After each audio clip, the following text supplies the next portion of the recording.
Welcome everybody to another episode of Nintendo Story. I'm your host Jesse and it is story time. This week's story is coming from my good friend Digidesdan.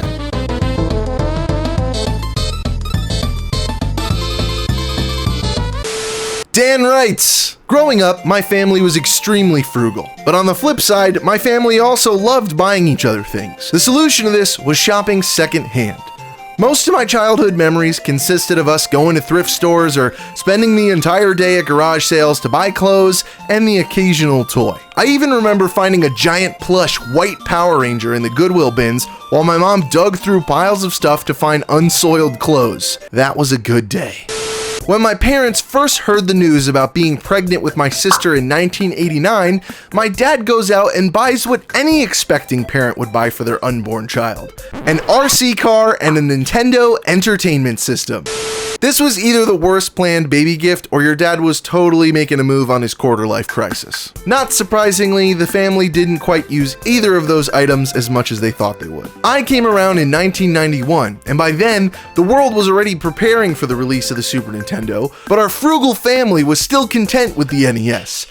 I first discovered the magic of video games on that very system of ours while growing up, and I played the heck out of Guerrilla War, Iron Tank, and Marble Madness. And by this point, my parents were starting to realize that maybe the NES and games weren't the worst investment.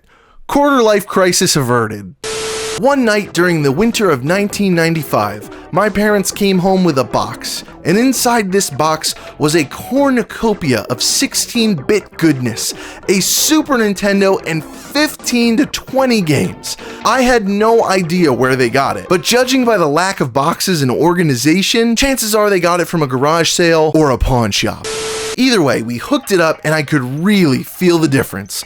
My mind was blown. At that moment, I knew exactly what it meant to play with superpower. This is the point in my life where I started to pay attention to the latest news in the video game industry. I went to the store with my parents to rent games, I studied all the box arts, and hoped and wished that I would one day find one of those games at a garage sale. 1996 was upon me, and my love for Nintendo had not diminished. I even managed to score a Game Boy from my local pawn shop. During these days, I was in school, but I never managed to do my homework. Being the smart parent that he is, my dad did the only thing that he could do to get me to become a good student. He bribed me. He told me that if I got my grades up and did my homework, that I'd be able to choose a new game to buy.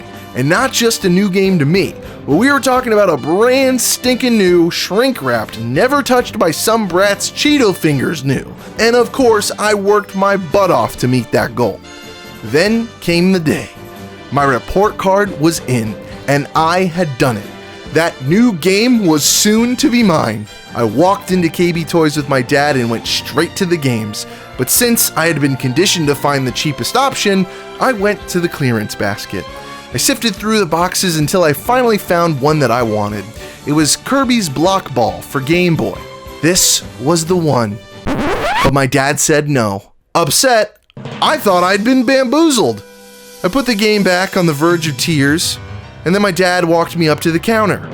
He talked with the associate for a bit, and I really had no idea what was happening because I was still pouty and could barely see over the counter. The associate grabbed a game from the glass display behind them. My dad completed the transaction and we went home. It wasn't until we arrived home that he showed me what he bought. My dad opened the bag and revealed a brand new Super Nintendo game. It was Kirby's Dream Land 3, and the game had just released that year. When I plugged it in, I was taken into a magical dreamland of pastel aesthetics and action-filled platforming. I was in love. I thanked my dad profusely for making the right decision for me. I brought that game everywhere with me, to school, to friends' houses, and even back to Vietnam when we were visiting family overseas. It never left my hands. Eventually, the time came to hand the Super Nintendo and games down to my younger cousins. I reluctantly did, but I still kept Kirby's Dream Land 3, because there was no way that this game would be out of my possession. It'll always be my first brand new game and one of my all-time favorites. Although I was left without a video game system, I still had my game, and that was all I needed. Until my parents came home with a box filled with cords and cartridges in 1999. Thank you, Dan. That was a beautiful story. One of my favorites to come through. Everybody, if you haven't checked him out, make sure that you subscribe to Digidesdan's channel and follow him on Instagram and do all the things and support the guy. He's awesome. If you guys remember, I talked about him in the Hori Mini controller video. He's the man. Make sure you check him out. Don't forget that you can submit your own Nintendo story to nintendostory.com. Make sure that you follow me on Instagram at Nintendo Story. Make sure to like the video, share it with your friends, and don't forget to subscribe.